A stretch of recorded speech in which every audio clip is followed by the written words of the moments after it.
Company क्यों बनाई? Congress party के एक सेकंड मैडम, एक सिंपल एक बेसिक सवाल पूछती हूँ, शेयर दे दे हम नॉन प्रॉफिट कंपनी क्यों बनाई गई? शेयर दे दे। एक सेकंड, नॉन प्रॉफिट कंपनी क्यों बनाई? इसीलिए बनाई गई कि अगर नॉट फॉर प्रॉफिट। क्यों नेशनल हेराल्ड अपनी बिल्डिंग को बेचता, अपने कर्ज चुकाता, खत्म करता मामला?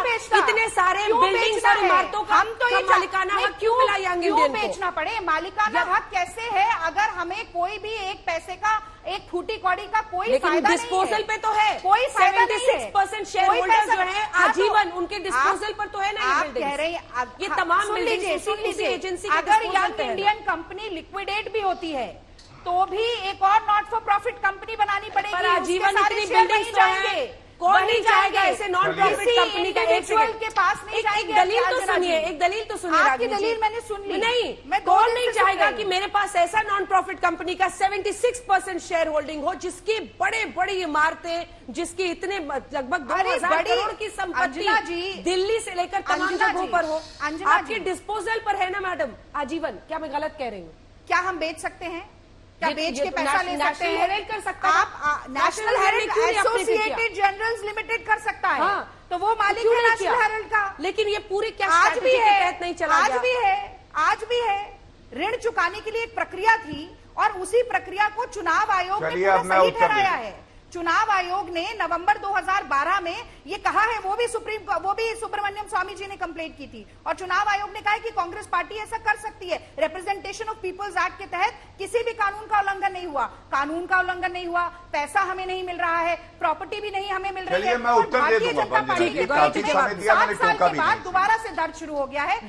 मैं बस ये जानना चाहती हूँ कि हेमंत बिस्व शर्मा के ऊपर लुइस बर्गर केस में आरोप चल रहे थे। प्लीज ये गलत बात है अंजना जी, समय कांग्रेस बराबर पार्टी से में दीजिए। जब तक थे तब तक बाकी आप बुलवाना चाहे बुलवा लीजिए जितना चाहे। वहां पर क्यों नहीं पड़ रहा है? अडवाणी जी के घर पर क्यों नहीं पड़ा? बहुत सारे केसेस हैं बीजेपी में जो नेता हैं। एक तरफा आरोप, आपका एक तरफा बर्ताव विपक्ष की आवाज को दबाने के लिए है। वो बसपा के साथ आप यूपी में कर सकते हैं, कांग्रेस और राहुल गांधी के साथ नहीं। गौरव भाटिया जी, बीजेपी वाले नेताओं को क्लीन चिट, उनको ईडी का समन नहीं मिलता है।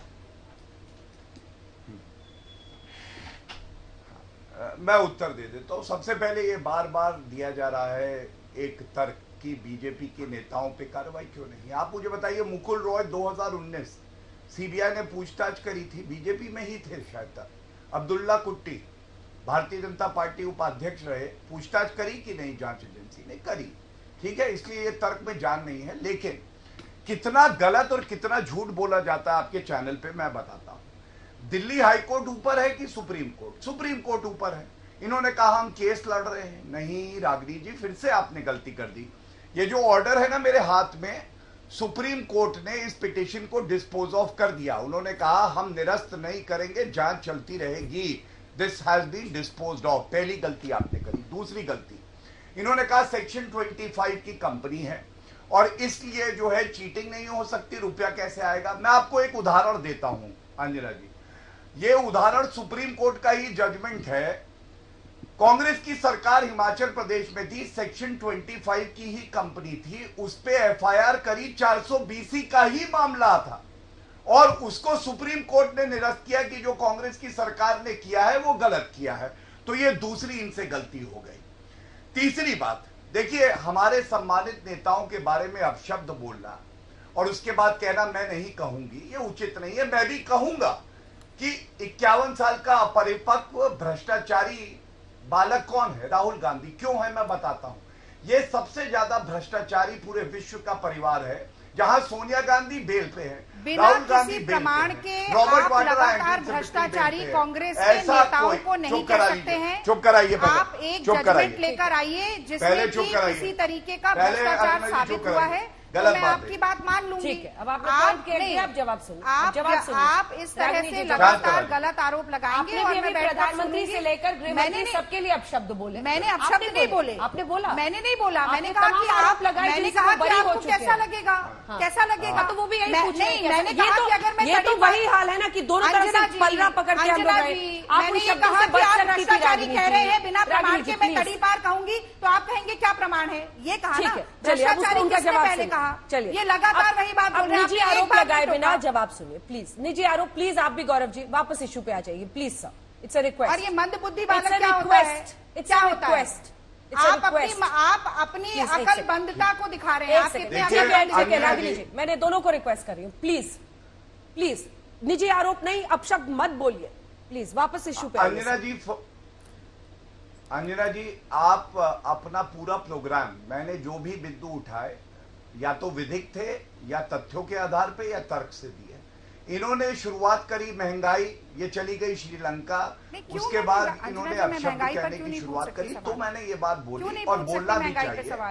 प्लीज आपसे कोई महंगाई पे सवाल पूछता है तो आप फिर से देखिए अंजना जी, मैं शांत हो रहा हूँ, ये बदतमीजी कहलाती है। आखिरी के 2-3 मिनट बचे मुझे एक 2 टेक्स्ट पे मैं नहीं बोल पाई हूँ, ठीक है मैं आपसे जवाब लूंगी। गौरव जी। हाँ धन्यवाद। देखिए अंजना जी, मैं केवल एक बात और कह दूं, सत्येंद्र जैन, अरविंद केजरीवाल भी निकल के कह रहे थे कट्टर ईमानदार हैं, कट्टर ईमानदार।